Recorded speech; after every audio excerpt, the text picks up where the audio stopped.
Hey, before I begin the video, here's a quick disclaimer. I am not affiliated with Did You Know Gaming, but I wanted to try and make a video in their format for fun, especially since they hadn't yet made a video for Shovel Knight themselves. With that said, I hope you'll enjoy the footage I've put together for you. Thanks!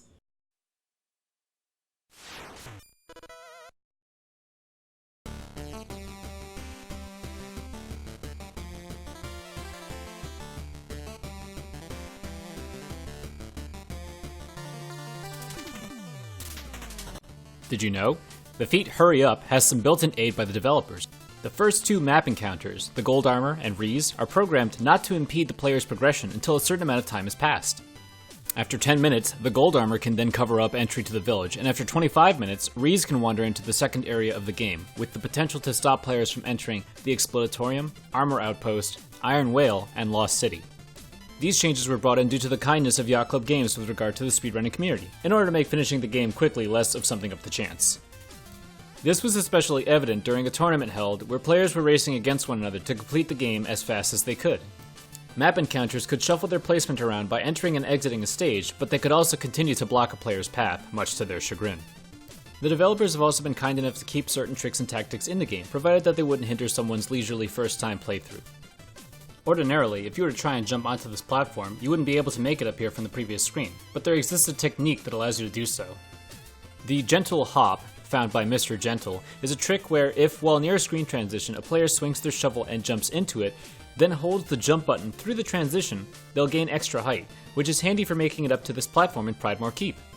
A far more obviously unintended trick is a zip that goes by the name of the Bubble Wrap. Using this Bubble Dragon's attack, Shovel Knight is capable of hitting an off-screen transition.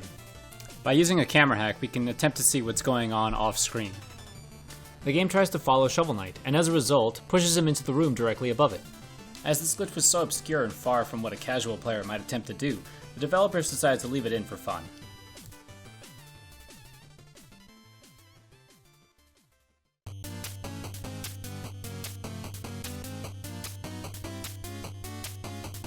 With the Plague of Shadows campaign, previously your momentum running into a boss room was preserved. This allowed players to set themselves up and start in some really advantageous spots for the fights. This was fixed to prevent some unexpected results. However, there's still a frame after the transition completes where a player can perform any action, allowing players to burst closer to bosses anyway. One of those unexpected results occurs in the penultimate stage, the Tower of Fate Ascent.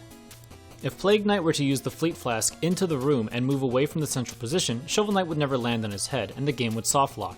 The Fleet Flask has since been accounted for, but due to that single frame I mentioned, after the transition has occurred, players can use that moment to cast the Staff of Surging to misalign Plague Knight. Shovel Knight won't land on Plague Knight, and so the sequence won't begin. You can still open your inventory, shuffle Arcana, but you can't pause the game at all. There are also several spots in the game where you can harmlessly transition the screen, similar to the Bubble Wrap as Shovel Knight. However, in these cases, it's simply because the developers didn't put any blockers in these sections.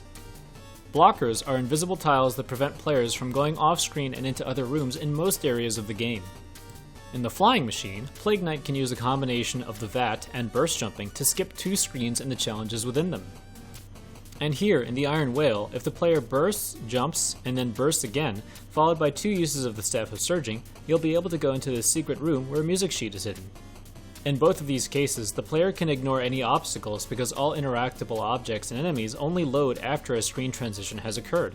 But that's not all for Plague Knight. Using the cheat code STQQTXVX, you can activate God Mode. This works for all knights, but if done with Plague Knight, you can achieve super speed by using the Fleet Flask and then bomb bursting afterwards. This tactic will preserve your momentum past the boss room transition. You'll be stuck getting pulled into that direction until you disrupt the effect with a burst or Arcana.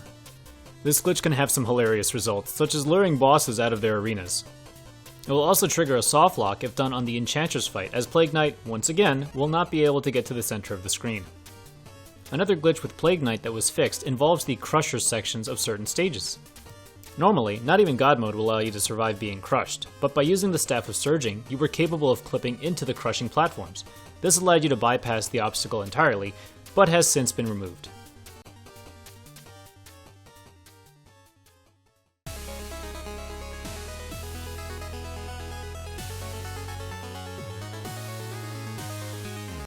For Specter Knight, it's possible to jump off the Tower of Fate. You won't actually lose any money, and you'll get a cute cutscene with either the Dark Acolyte or Dark Reese. But what's interesting is that the plane that triggers the death was actually raised in this room. That's because previously it was discovered that you could float underneath the ledge very precisely to avoid dying and get into some surprising areas. Specter Knight's curio rooms, they're all on the same map as the Tower of Fate, and this could have been exploited to get free weapons, but it's no longer possible. One thing that is still possible, however, is an interesting trick involving Red and the skulls he asks you to collect. Under most circumstances, Red's love, Scarlet, will be the 80th skull, but the developers took some careful measures to try and prevent her skull from being the one in the same room as him.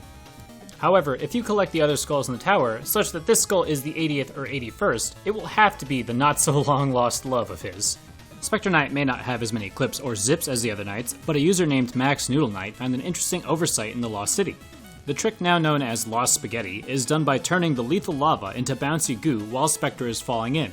Since Specter is below the plane where it would bounce him, and there's no actual death plane under the lava, Specter harmlessly falls into the next room. Lastly, Specter has two interesting tricks regarding his platforming ability. Normally, he has no double jump and will eventually tire out while climbing. However, using Judgment Rush, you can reset your climb almost infinitely, so long as you have darkness.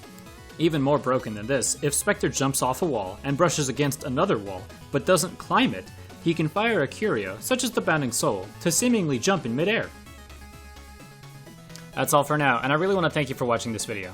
Again, I'm not affiliated with Did You Know Gaming, but I thought it was a shame that there weren't enough neat facts put into their format yet. If you like facts like these, Did You Know Gaming has dozens of videos that cover similar trivia and glitches on video games, and you can check them out on their channel. See ya!